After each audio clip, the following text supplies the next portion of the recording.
Hey, what's up, guys? Excuse me. There we go. Hey, what's up, guys? Welcome back to Bacon Bits, the Man-Made TV's best podcast that we have. And, whoa, we're back again. This is still a thing. Yeah, Hope you we're guys are staying back, and safe. this is still a Yeah, thing. it's still a thing. I love it. Hope you guys are staying inside. Fall is now here, so enjoy the changing weather outside of here and all the fun stuff that's going on. I'm a ton of bacon, and of course, we have yours truly, 8-Bit Kevin. Hey, what's up? Yeah, what's up? What's up? So, we're here to discuss the latest Made in Abyss movie that dropped, I think, last week is the Made in Abyss movie, Dawn of the Deep Soul. And to me, this was a surprise because I didn't watch the other Main Abyss movies because they were just recaps, right? Yeah, just recap movies. Okay. I think that's why this slipped out of my mind at the beginning of all this because I was like, is this another recap? And they're like, no, this is a continuation. It's actually a sequel. Yeah. The thing that I saw on Twitter that caught my attention was, and I'm glad people have been a little more conservative with not spoiling things. The top things I kept seeing about this movie was, well, just watch the Main Abyss movie. It broke me. And I'm like, whoa, okay. This movie, like, oh my god. So many dude, different emotions and things to feel, and just that's what emotions are. But Emotions but the feel. thing is like it's like I don't even think this is just specific to the movie. In general, Made in Abyss just kind of makes you feel this way. I don't think you're safe in any part of Made in Abyss. I mean, it's for a series that looks like this, and like, pardon me if we end up making this an episode all about Made in Abyss because we haven't done really that. I personally really love this series because it just the way I describe it to people who who are thinking about picking it up, I basically say, think of like the atmosphere and art style of like a Miyazaki film, like a fantasy Miyazaki film, but a little more violent than what you're used to, with enough world building to make you kind of like question and fear the unknown. Because that's one thing that entices me about this series and about the movie as well, is how not knowing something could be the death of you kind of deal, and just be like the constant just like, whoa dude, that could kill me, or whoa dude, they died like that, like this.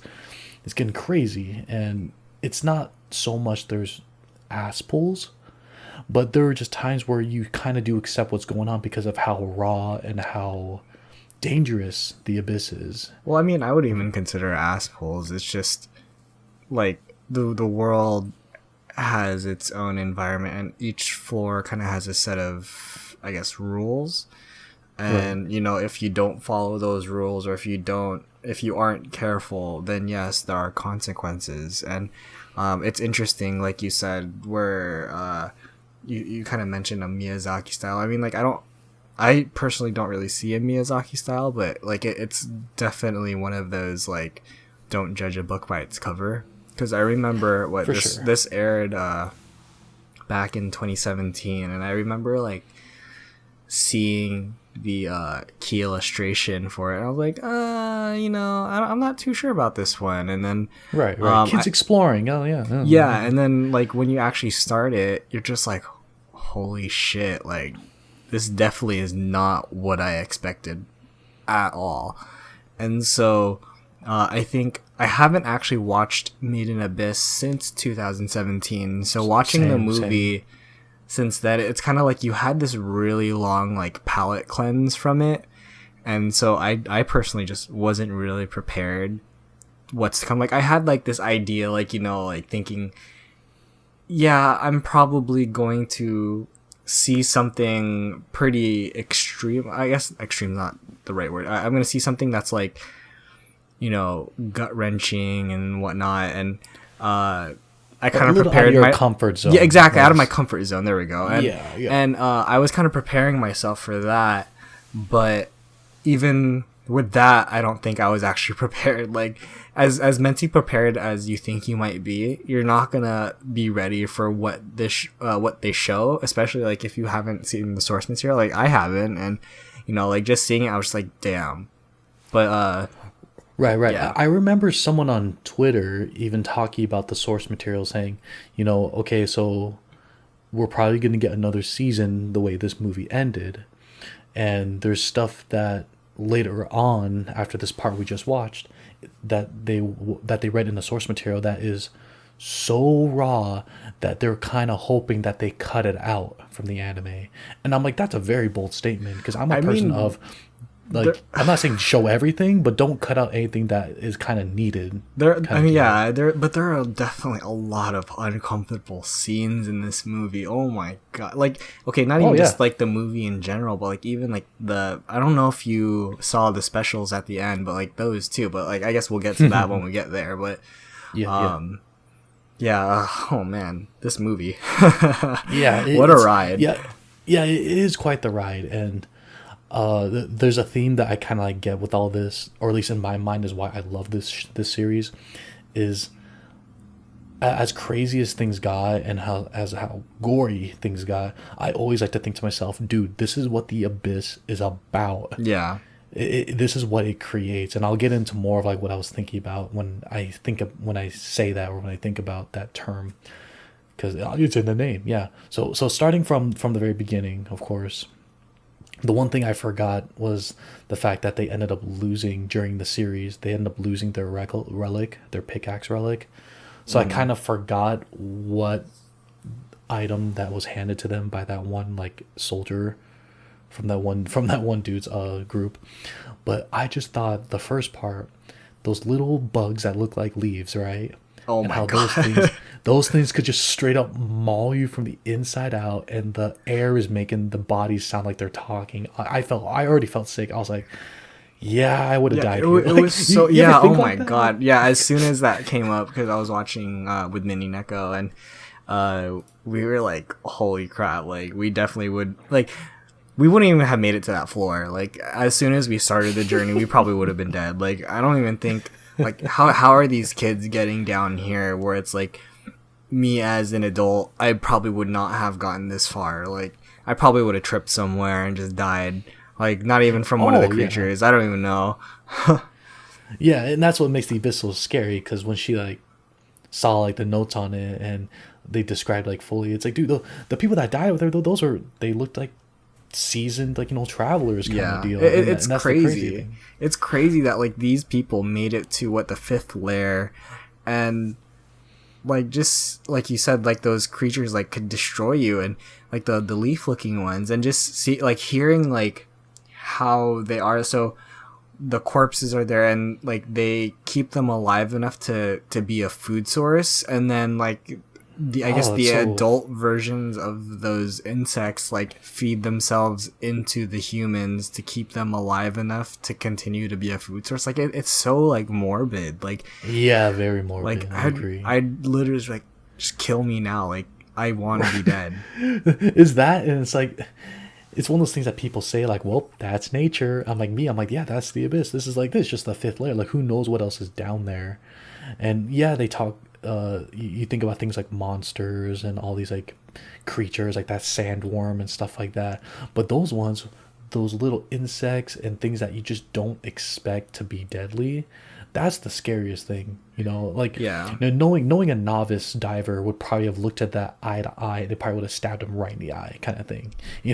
Like a simple mistake like that could end your life. Yeah, it's so crazy how like you're not even scared of just the big creatures. It's all the small creatures too. Like, everything in the Abyss is dangerous. It's just like Australia. Everything could kill you. It's made in Australia, I guess.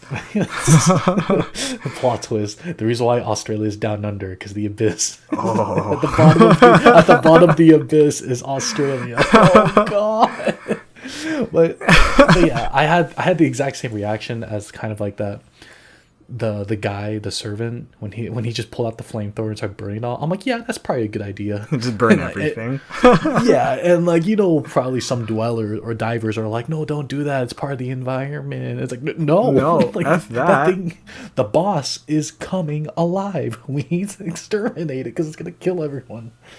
So yeah, how do these kids make it this far? Obviously, we've seen the journey, but It's just it's honestly, I think it's just a lot of dumb luck. Like, I mean, there were a lot of moments where it's like, yeah, I definitely would have died there, or again, I wouldn't have made that far. right. So, but that's the fun of the anime. You just think to yourself, man, these are just kids, and like, even if it is dumb luck, it's still fun to think about. Like, Oh yeah, for sure. If I was there, then I would have done this. But I mean, it wouldn't be a story or an anime if they died like day one. When you say that, like, if I was there, like, honestly, like, I can't even begin to even say that, like, if I was there, I would have done this. It's like I'm still on the side of, if I was there, I would be dead. There's no positive way to think about this. I would just In be all dead. honesty, let's be honest. I would have forgotten the fact that going up could kill you, and I would have died going up. Like, because they saw a hill and then they saw the monster, and something in my mind, I would have made that dumb mistake of, look at this view, man, and I go up the hill, and I just start puking. That'd be me, dude. Like, because you forget that this world is like, we're not going down, but going up kills you. It's like the opposite of that JoJo stand. But yeah, everything, like, going down. The further you go down, the creatures can kill you. But when you go up, just going up can kill you. Yeah, or if you're strong enough. Ascension. But that's a different. You're right. That's a different thing. So going forward into that city, and we're walking into, like, not the city, but that base that was owned by Bondrewd. But hold on, before that, the Dawn. What was it, like, this the pillars that they were jumping over or jumping on, and like, you remember that creature that they ate? I forgot what it was called. But I don't think anyone remembers what that thing is called. But like, when Reg like dove into, I guess, the water, I was like, yo, I would not trust that. Like, I can't believe you even jumped in there. Like, you have no idea what lives in that water. Like, you could have jumped in there, and I don't know, what if, like, the water was poison? I mean, I guess Reg is a robot, but like the water's poison, and what if, like, there was something else living down there that could kill you, or like, what if there's like bacteria? Like, honestly, like, anything at this point, like, I would be hesitant. Like, I'd be freaking out the entire time. I'd probably like I'd have alarms going off in my head, thinking and being paranoid, and just like, nope, not going there. No, I could die there. Yep. Right. I'd probably just stay right here. And that's the thing too. It's because now you're dealing with, like, the abyss plus, like, dark, deep waters, which I like to argue that the depths of the sea are scarier than what's in space. Oh yeah, because you in can't my see opinion. it. Yeah, you can't see, and so now you're inside a cave where it's dark water, and somehow they find a jellyfish that tastes like sweet sashimi, and I'm thinking, okay. That was so weird. Like, I don't know if I would have had the stomach to try to eat that. I mean, so far the notes that Rico had from her mother have been pretty detailed. Yeah, honestly, she did not have those.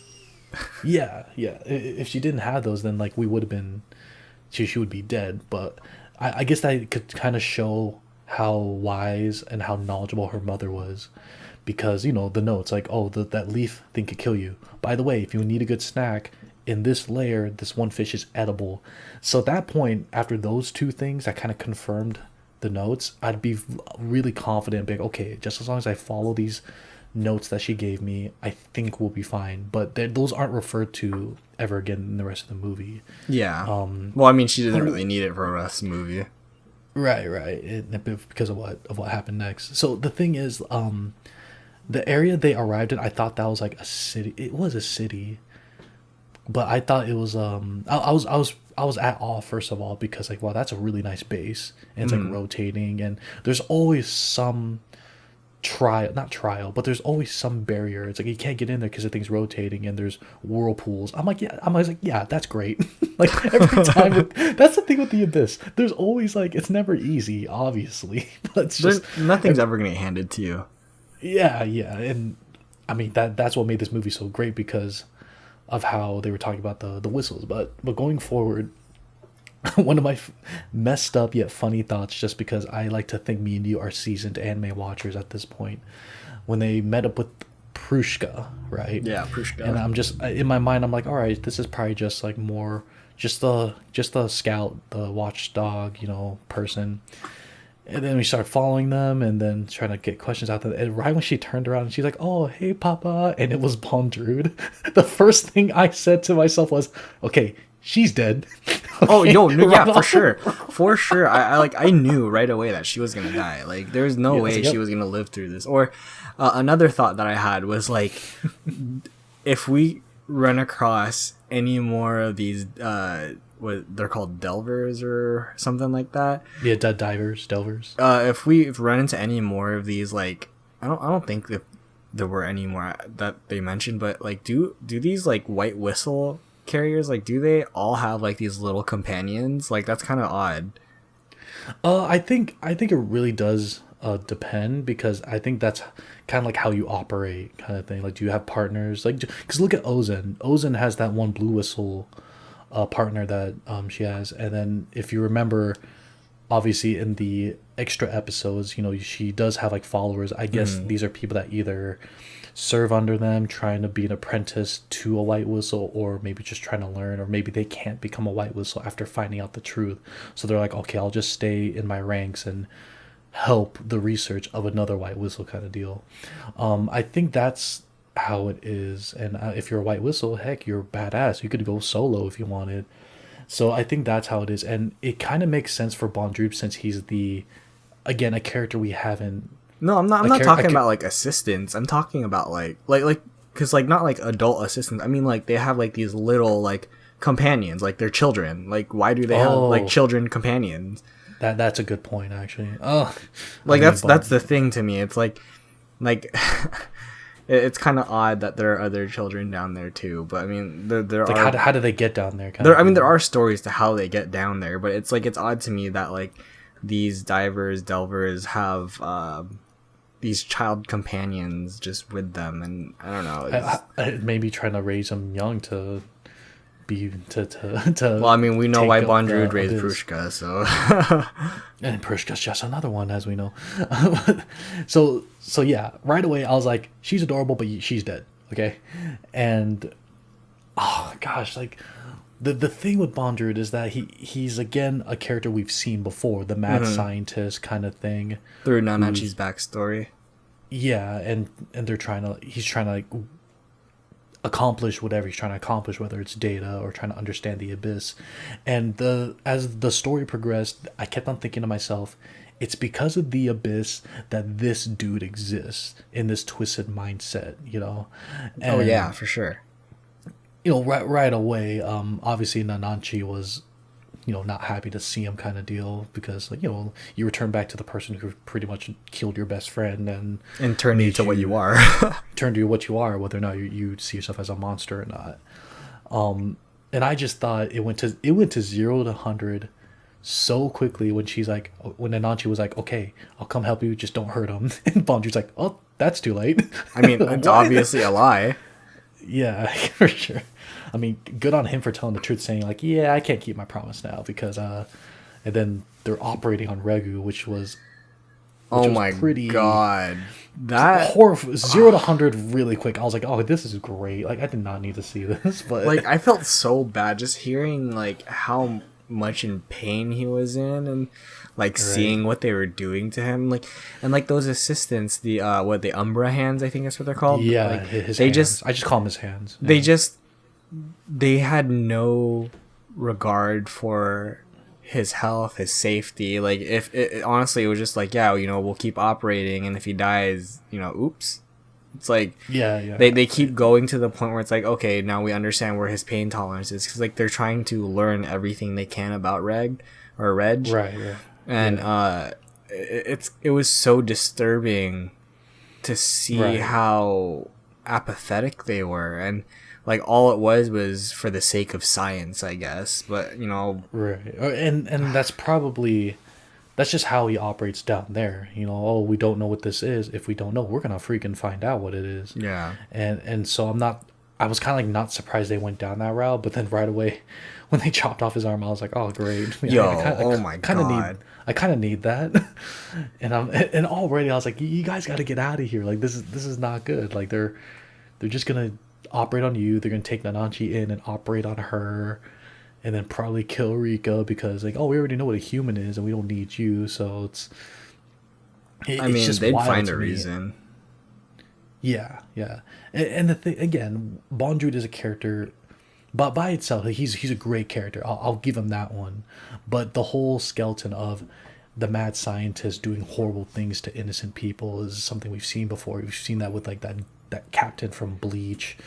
Yeah, but you know I feel like we don't actually see how like mad they are. You know, like we don't see how graphic like their experiments are. We kind of like you mentioned from Bleach. Like we kind of just see the experiments, but we don't see like the process of it. You know, like not like in Made in Abyss where we see like him cutting off Reg's arm and drilling into his belly button and stuff. You know, right. Oh man.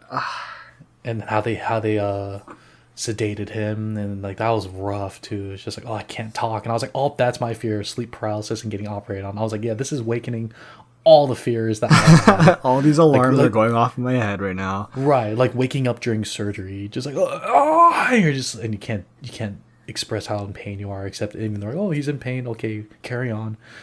God, really quick though, with the Reg operation, and I think a little bit prior to it, because with how Reg is with Nanachi and her fuzziness and stuff, like I feel some type of like, I don't think I was the only person that felt like this, but I felt some type of way with the whole like, in a way they kind of sexualized the kids, and I felt really weird about that because like they're straight up children. I think they're like 10 or something like that, and let's assume 10 to 11, and or at least like their bodies are definitely of at least like 10-year-old children, and like just seeing kind of in a way how they're being sexualized. Like I think it was like when Reg when he like Reg has actual working reproductive parts kind of yeah thing, but like when he like touches Nanachi's like hands and fur, like they talked about like his penis and stuff, and I was just like, yeah, that's really weird. Like I don't want you guys to talk about the kids in a sexual way. Like right. Like I could have gone like if the whole movie cut those parts out, I'd be perfectly fine. Like they added nothing of value to the story. It was just kind of like this weird like not like you're not even sure if that was an actual comedic moment or not. Like I don't even know if it was meant to be comedy or anything like that. Yeah, like yeah, it just stuck out. It just it stuck out to me in a really weird way. Like I'm like uncomfortable. Like not like this whole movie was uncomfortable in a different way, but like rate your discomfort, this, please. But like this part specifically, like those parts about the kids being sexual, like it was so uncomfortable in a way that was like, yeah, I definitely could have gone without that. Right. Those are some things where it didn't contribute at all to the situation. It really didn't. It wasn't even funny. Like when Reg was just like, oh, if I keep touching this, and it's just like, even to me, I was like, that's not funny. That's just weird. Yeah, it's really weird. You didn't need to tell me that. But anyway, it's that exact sentence. You didn't need to tell me that. It cost you this much to not say that. So don't say it. So I could see that. And besides, Nanachi, it's adorable, but nothing sexual about her. Like, yeah, her arms, fuzzy. I don't think to myself, oh, yeah, look at those arms. Like, that's not me. Like, I will never say that again. Going forward, okay, speaking of things that are adorable, what's the name of that little pet that Prushka had? Oh, gosh darn it. I want a pillow of that. Shit. But I know. Take your time. Yeah, it was definitely cute. Like, yeah, I want that. I'm gonna look it up. Like, Mania. Nina. Yeah, give that voice actor the voice acting of the year award. That thing was adorable as fuck. I honestly thought like when I first saw Mania, I thought Mania was going to be like what's her name from the first season, Nanachi's friend.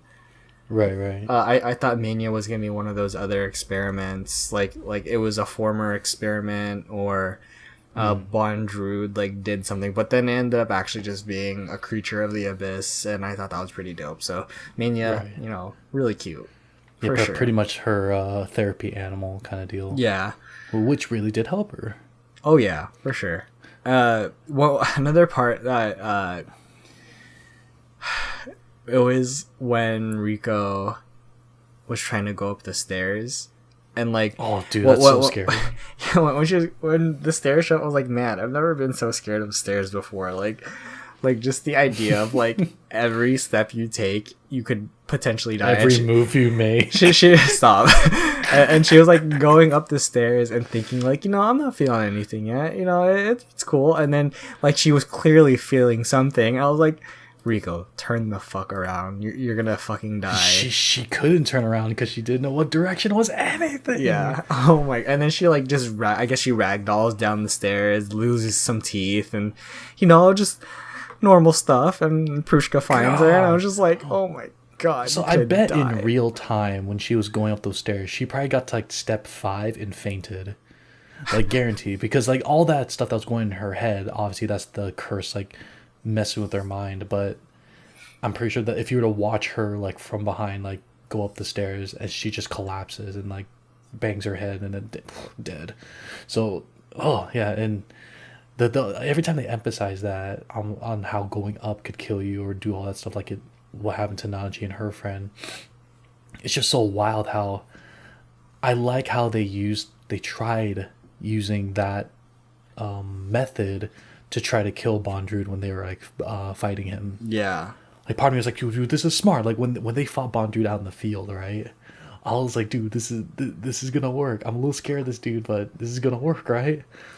Oh my god, that first, like, what was it? The first battle, like, prior to, like, dragging him upwards, like, when they let him into that trap, that nest, and, like, yeah, the sandworm nest. Yeah, the sandworm nest, and they just started killing the Umber Hands. I was like, oh shit! Like, holy, it's working! It's working! Like, I wasn't sure what was gonna happen, but I definitely wasn't expecting that, and I was just like, oh my god, they got fucking wrecked! Like, holy shit! There's no way Bondrewd's getting out of that, and lo and behold, he has, like, a laser beam, and he just shoots them and gets out. I was like, damn, he was ready for that.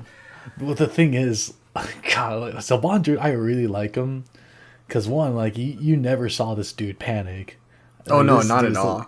He's basically the epitome of, like, the 4D chess. It's like, yeah, I know what's gonna happen, I know what's gonna do, but if you surprise me, it's gonna be great. And I honestly never got sick of him being like, Subarashi. Subarashi. He's just like, this is amazing. I mean, that's, like, his character, though. Like, he was such a great antagonist in this movie. Right. He didn't have any, like, ideals that were, like, dumb. Like, I want to rule the world, or I want to change all this. He was just, just all curiosity.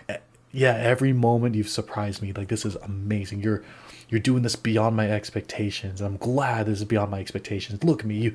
You freaking you killed my former body. Like, this is great. I'm like, you're the most optimistic, crazy man ever. It's like, they just, like, inflicted all this pain on you. And the first thing is like, wow, it's great data. Write that down. I was thinking about that too. I was like, man, this guy has just, he's lost every shred of humanity that he has for the sake of figuring out the abyss and, like, how to solve its mysteries and stuff. And, like, he stuck to that the entire time. He never, like, broke character, or, like you said, he wasn't panicking. Like, even when he was about to die, it was Subarashi. It was like, yeah. But it wasn't like, oh no, or like he didn't break into, like, a panic. Or the generic where, like, you know how some enemies and antagonists just get beat fair and square? He didn't drop the generic line of, I'm satisfied. And it's like, no, you lost fair and square. Quit saying you're satisfied. But even him, he's like, yeah, I'm probably gonna die, but this is amazing stuff. Like, this is what I wanted to do. And it's so twisted and crazy. And so I know this is a weird comparison, but hear me out. I like to think that his mind, because as much as Prushka loved him, and how much love, I holding up air quotes, how much love he was showing towards Prushka and the kids and all the other kids that he did in Ananchi and all that stuff, I like to think that all that was pretty much real love, because that's how much he loved in his eyes. Research. Yeah, in his eyes, that's how much he loved the research, stepping forward to the future for all this data. Almost identical, and hear me out, it's almost like Thanos. Like, he's such a madman that he has these emotions that he's pretty much in control of, that he understands, and he understands what's going on. It's like that's how much the abyss has morphed his head. Like, it's so crazy, like, what he did, and, like, most people would say he's a monster. I mean, he's a total sociopath. Yeah, he's a total sociopath, but that's what makes him a sociopath, is that all that was real to him, and all this was working to him, and that's why like like I love this guy. He's freaking nature, but I love this guy. look how they massacred my girl, dude. Stop. Oh, dude, he really was a great antagonist. Like when he really just surprised me throughout the movie. Like the whole when he got raised up through the water and he ended up turning into that thing. Right. Whatever happens to you when you get raised up into the abyss. Yeah, it's one or the other. And like just seeing the neck, like when that happened, I was just like, wait, is that it? Like there's still more to the movie. How is this almost done? And then you see one of the Umber hands just walk by, and he takes the helmet, puts it on, and then you learn it's because he has I'm looking at the name right now, but he has the relic, artifact, right? the Zoaholic. And I was like, damn, man, like no wonder why you're not scared of anything. Like he's literally immortal. Well, I wouldn't say he's immortal, but like as long as there's a body willing to accept him, or not accept him, but like as long as there's a body there for him to take over, he will live. And that was crazy, like just seeing that. Look how calm he is. He's like, yeah, I'll be fine because I planned all this. And this entire base that he has, he built all this almost pretty much knowing what he was going to do in the future. He built this. So going to like the world building of all this, I thought when our crew first entered in, and they explained the importance of like, if you want to go to the next layer, you need your own white whistle, and that's like something you just can't craft yourself, and when they went into that, it was really interesting, and I will admit it was kind of a little cheesy, kind of the whole like you need to have like this emotional strength to have it be created for you out of this like stone or whatever. Out of bone. Out of bone. And I was just like, interesting. How's this gonna happen? The thing that this movie did really well is after dropping off that piece of info, and your first thought is, this is where the journey ends. We can't go back because we don't have a white whistle. We don't know how to get it. We don't know what Rico needs to do. So much happened from the battles and all the goriness and stuff like that, all leading up to the end part. I literally forgot that that's why we were there, is to go to the next layer, to the next white whistle, because it all just became surviving. Like, we need to get away from this guy, or we need to just save everyone and go on this adventure in some other form or fashion. Well, he was supposed to guide them to the next layer, right? And what a way to guide them! What the hell, dude? Like, this is almost on the level of like, congratulations, you passed my test. like it's, but they did it in such a made in abyss way. It's kind of like, all right, like I understand, like I like this, right? So let's move forward to like more gory stuff and more depressing stuff, right? Automatically we knew Prushka was gonna die, and when they were later on explaining what those cartridges were, those briefcase cartridges, right? Oh my god. Yeah, it hit you right there. You're like, yep, okay, he's basically growing his own stim packs, you know what I mean? Yeah. Like with all the kids, and obviously you start to think now with all the kids he had with them, and they were all just going to be ammo for him to survive and stuff like that. I like to think that he treated Prushka with the same love as all the other kids, and just imagine how horrifying that is. He literally, it's kind of like, is that love for the kids, or is that just love for himself? Kind of like, oh, you're gonna make a good, ever look at like a cow and think to yourself, man, you're gonna make a good steak one day? Like, is that how he's thinking with these kids? Like, man, you're gonna save me one day because the abyss is gonna harm me in some way, but I'm gonna be just fine. That, I love you, man. It's so twisted, but it's messed up, but I loved it. Yeah, it was so interesting to see, like, well, for one thing, that Nanachi was part of those experiments. Like, she aided him, and that was something that was like, wow, I didn't expect that, considering, your past. Right. And so I thought that was a really dark turn for Nanachi's character.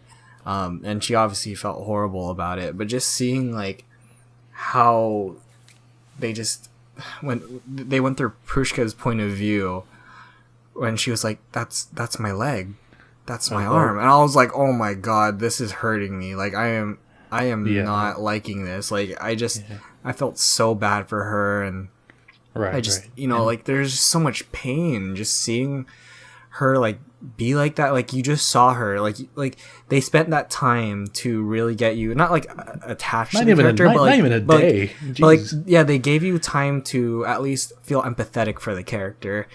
And just when she's just dying like that, you're just like, oh man, that's really sad. And like the fact that she's a child too, and all she wanted was to love Bondrewd and whatnot, and like just have this father-daughter relationship, and then all of a sudden like she gets stuffed in like this cartridge, and that's all she is, and just I don't know why, but like just seeing Mania like just like look for her and stuff was just like heartbreaking because they were companions. Yeah, it's like, I know that scent. I know it. I know that's her. And I'm like, oh, God, she's in there. Oh, God, her too late. But, man, like, that was heart-wrenching. Like, that was really hard to watch. It really was. It really was. And the crazy thing is about all of this, it's he had those feelings still, even when he was in battle with Reg. And he was jettisoning or just unloading the cartridges in his pack, right? Mm-hmm. And how each and every piece of every briefcase had like had a name, and that's so crazy. And like that's the part I was waiting for the most during that battle. Like he's like, oh, here's that guy, here's that kid, and then when he loaded the third one, like Prushka, like I was like, oh God, that's her, or what's left of her. It was like, oh God, and it's just it was sickening, and I was like, this is horrible, man. Yeah. Like look what you did. But the thing is, when they showed Prushka's like last thoughts, right, about how she wanted to go on an adventure, mm-hmm. she legitimately believed that her future was going to be with Rico, her friends, and with Bondrewd. Yeah, they almost gave you like that kind of sliver of hope that she would make it with them, but at the same time introducing that sliver of hope to again make her more empathetic. Right. Because you've seen that final shot, or the movie shot, right, where it shows them in the really nice art style. Yeah. And then you see Bondrewd in the back just kind of following him as well. Yeah. And in your mind, it's like, dude, that's literally the definition of like a fantasy. She's literally fantasizing about like, oh yeah, it's going to be us. We're going to go on an adventure with everyone, with Papa, and it's going to be great as she's getting cut open. And it's like, damn it, man! Like, stop it! Like what she truly wanted. But that's the crazy thing about the Abyss is because of how much she wanted to become whatever she thought she was gonna become. Like here's the thing, I didn't tear up at all during all those like gory moments, the sad moments. For some reason, I end up like tearing up when Rico was like, of course she was freaking out, like, oh no, she's in here, we could save her, right? And I'm like, no, you can't. Obviously, and she's like, oh no, like, am I shaking you around? I'm just like, dude, it's like, someone needs to go up to her and be like, she's gone, Rico. It's enough. That's enough. But I teared up when she opened it, and then you see her white whistle. Oh yeah. In my mind, I teared up. I was like, damn it, this isn't what I wanted. Yeah, it's like it was symbolic in the way that Prushka was still going on this journey with them, but it was like at what cost? Like you became Rico's white whistle, but at the cost of your life.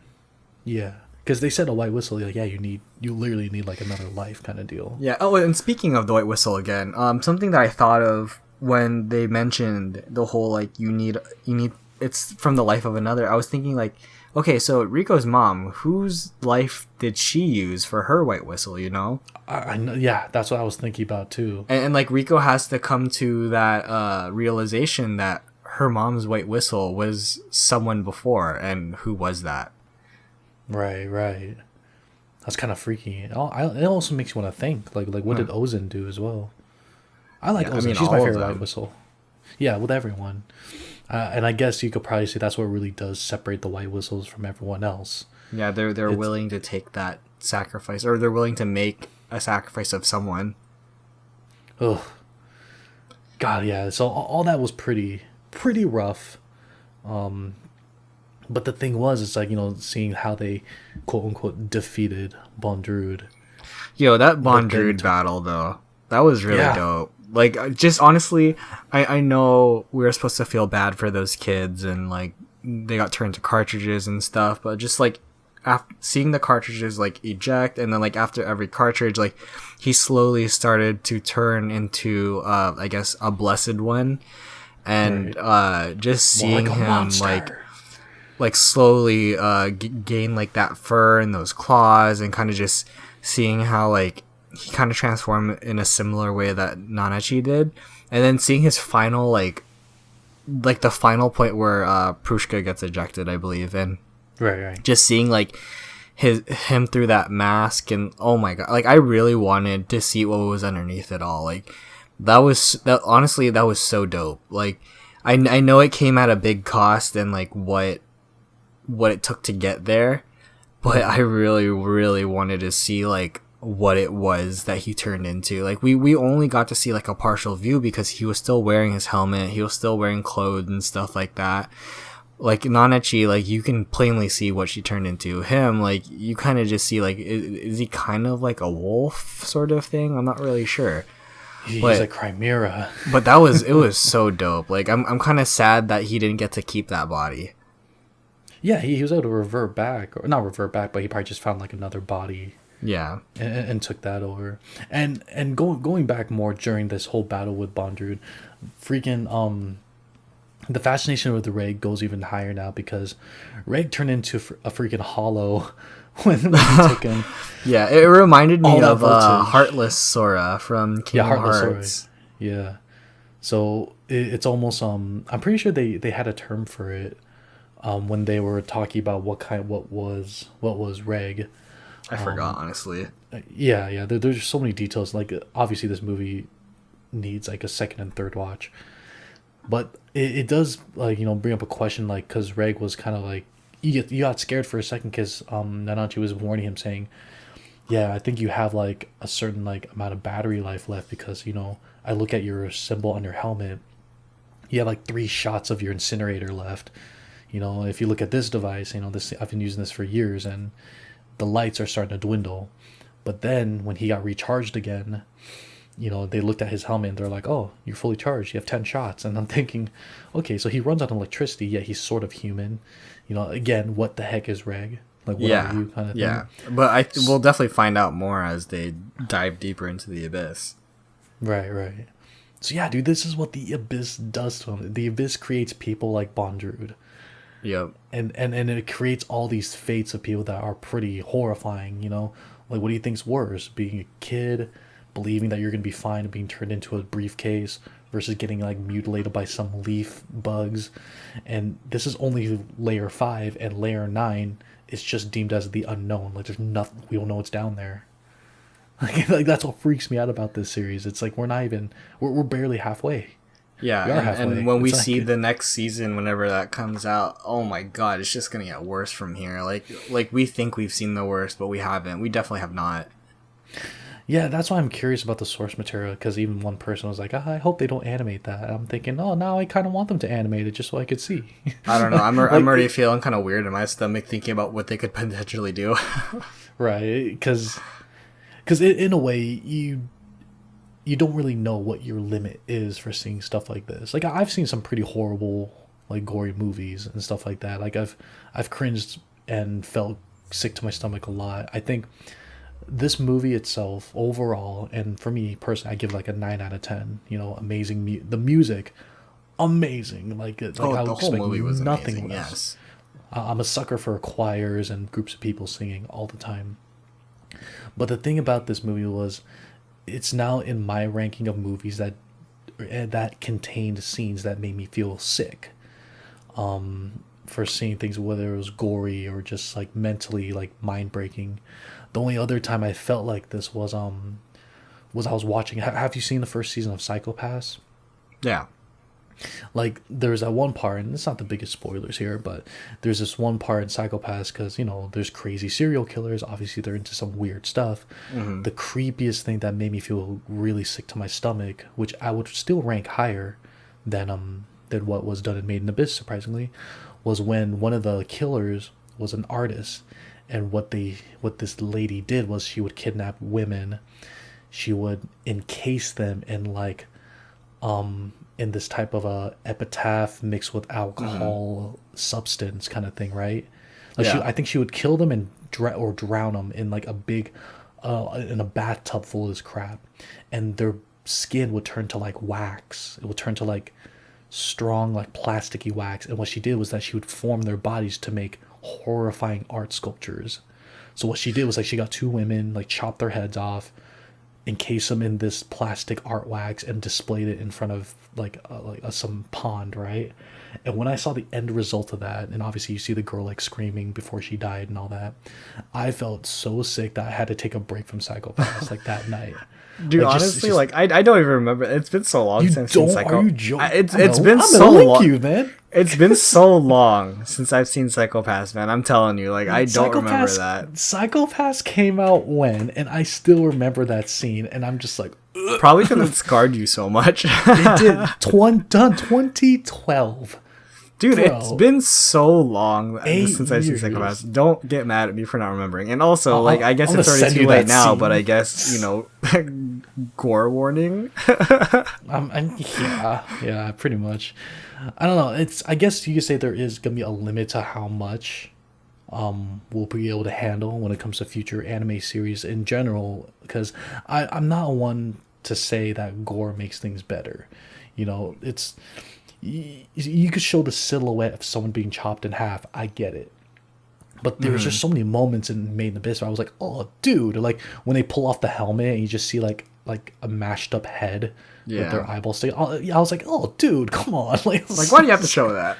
Yeah. Like, great detail. Great job. But still, but, so it's, again, like, it's still good work, though. Like, I'm about it.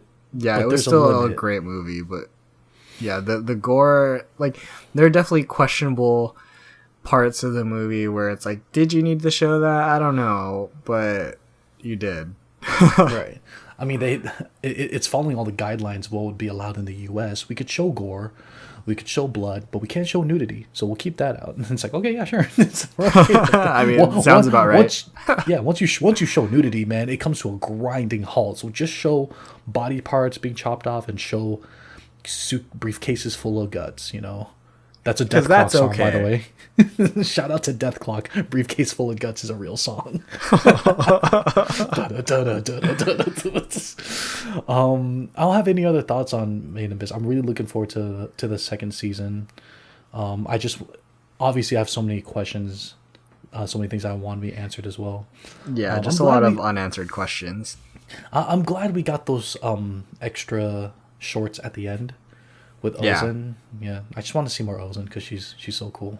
But I get it. Since you brought up the shorts, I forgot what the character's name, the blue-haired character, but just seeing their backstory, and like how they met Ozen and stuff, and I think to me what got me was like when I guess the aircraft crashed or whatever. Yeah, the ship, and they were just hiding, and they're like, yeah, that's the crew. That's my dad. Oh, and then all of a sudden, his guts are eaten out, and now they're skeletons. I was like, damn, like, holy crap, like, there's no way to recover from this, like, mentally. Like, I don't even know how you got through this and how you're so cheerful now. It was just a 5-minute short, and they're just, like, reminding you, saying, yeah, the Abyss is pretty muffed up. Yeah, oh my god. But yeah, thank you for showing me that. Thank you for showing me how someone could get their guts eaten out in that way. Oh my god. I'm afraid of the point where we're gonna be desensitized to this, just like how we're desensitized to tits and thighs. How's Made in Abyss gonna get more attention from us? Oh, we need more gore. They're gonna surprise us. They're gonna find a way. They already know. Yeah, that's true. I mean, if it does become not a controversy, but if it does become a subject when Made in Abyss Season 2 does come out, and source readers are saying, oh no, they cut out that one part, and the other side's like, no, I'm glad they cut out that one part because that's too much. I'm afraid of like the decision I have to make whether or not I will To pick go up the and source read it. material now. Yeah, because doesn't that it's that again? It's that curiosity. Oh man, it was so raw.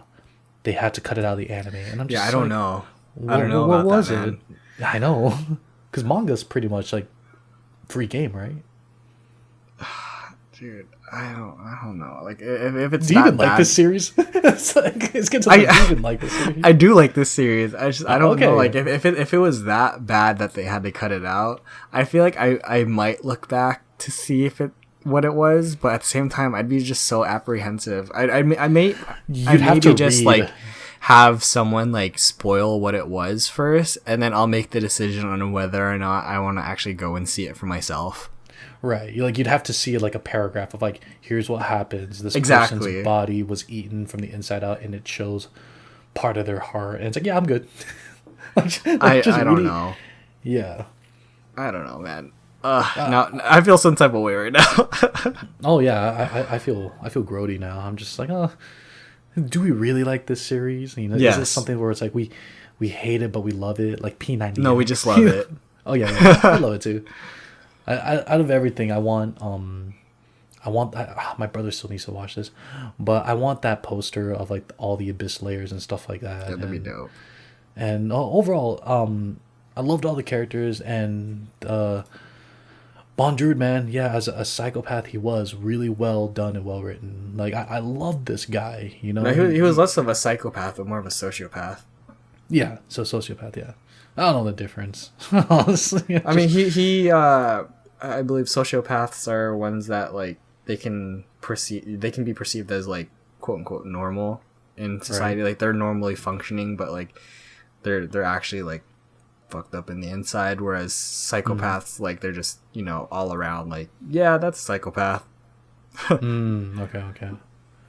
I don't know. That wasn't a really good explanation, but We're not. Do we look like experts? Do we look like we know everything? no. But if anyone that's listening understood what I was talking about, points to you. Good job. Yeah, or correct us, because we obviously don't know everything. We only know what we know. But yeah, R.I.P. Prushka. Hella R.I.P. Hella R.I.P. At least Mania's on the journey with them. Yeah, and hopefully she doesn't lose any other friends. My only other gripe that's kind of funny, and the joke I made to myself was like, oh my god, Rico, he got a white whistle, and I'm just like, you start at the bottom with the red whistle. Did you just Naruto this? You just started from the bottom rank and went straight to the top in one go. What the hell? Yeah, Like, I was actually thinking about that too. I was like, damn, like you were newbie gone white whistle, and like this is something that a lot like I was during that scene in the beginning with the leaf looking stuff and those people that died. I was like, man, this child made it further than you. Yeah. Like dumb luck? I don't know. There were some sacrifices that I probably think. But she also kind of had a cheat sheet along the way, her mom's notes, so she was prepared. She was prepared. She's being guided in a weird way, you know. Mm-hmm. So maybe her mom knew this was gonna happen, kind of deal, which is kind of twisted. Because if the Abyss is able to create white whistles like this with Odin, Bondrewd, I'm almost afraid to meet her mom. As great as everyone likes to talk about. But she thinks her mom's at the bottom, right? I think so, or like if her mom's not at the bottom, I'm gonna be pissed. Oh, who knows, man? Better read the source material. Don't spoil it for us. Yeah, please don't.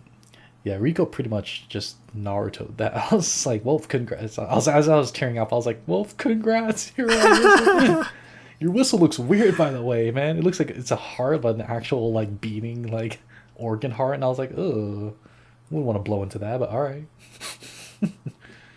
Wonder how it sounds. Like, but why can't mine look like my mom's? God. I guess one last thing before we close out. I think it was really dope that Sentai Filmworks did a virtual screening like that, especially during this time. I honestly hope that virtual screenings are a little more commonplace in the future, especially because not everyone has the same accessibility to see these movies. And a lot, I think I've mentioned this before in a different podcast. that anime films aren't everywhere. Like, they're not super accessible. Like, not everyone gets to see these movies because they don't show up at the theaters. Right. So it'd be cool to have more virtual screenings like this, especially for those who don't have that ability to. I don't know. I'd appreciate it a lot. Like, there are some movies that are getting released now during the pandemic, and I think it's really odd that that's still happening. Right. And would rather have this alternative choice to see it as a virtual screening. For sure. I'm down to pay money to see whatever anime movies. I mean, we're seeing an anime movie that's current, something that we've been wanting to see in the comfort of our own home. Yeah, and that was great. And I'm all for that. It's as fun as it was as seeing movies like the Konosuba movie and Promare, like in theaters. As fun as that was, so there are times where it's just I really want to be super dialed in and watch in the comfort of my own room with my own snacks and water and pause it whenever I need to, stuff like that. That's just a small thing with me when it comes to going to. And this is pre-pandemic, but there are times where I'm just like, I don't want to go to the movie theaters, man. You gotta get a seat, and the food costs too much, and sometimes there's people near me that I don't want to sit next to that kind of don't smell good. Hey, there's this pandemic, man. Like, there's some good things. I don't know. It's whatever you want to say. Just yeah. I hope more movies are screened this way, and from what it sounds like, a lot of people really grateful, not because it's like Made in Abyss, but the fact that they're given an opportunity to see something that just came out, kind of deal. Yeah, they were able to have this chance to watch it legally, if they were able to go to a theater, and again, a lot of people that aren't normally able to see anime films because it doesn't usually come to the theaters were able to watch it, and I think that's really cool. Yeah. Legally, that's the big word, legally, because some people have softwares on their PCs, and there was no watermark on my movie, so we better be careful, boys. Support anime legally as much as you can, especially these movies. It's such a different experience, especially like when you go to a theater to see it, and you don't have those stupid watermarks and bad subtitles and stuff like that, Oh yeah, and those trailers at the beginning about talking about how awesome it was making the movie by the dub actor. Looking at you, no game, no life, prequel. We don't care. But anyway, I think that's it, right? That's it. Yes. Be careful in the abyss. Careful going upstairs, guys. Yeah, be careful of the stairs. Careful of the stairs. Oh, God. All right. Thank you guys for watching. Stay safe. Wash your hands. Bye. Bye.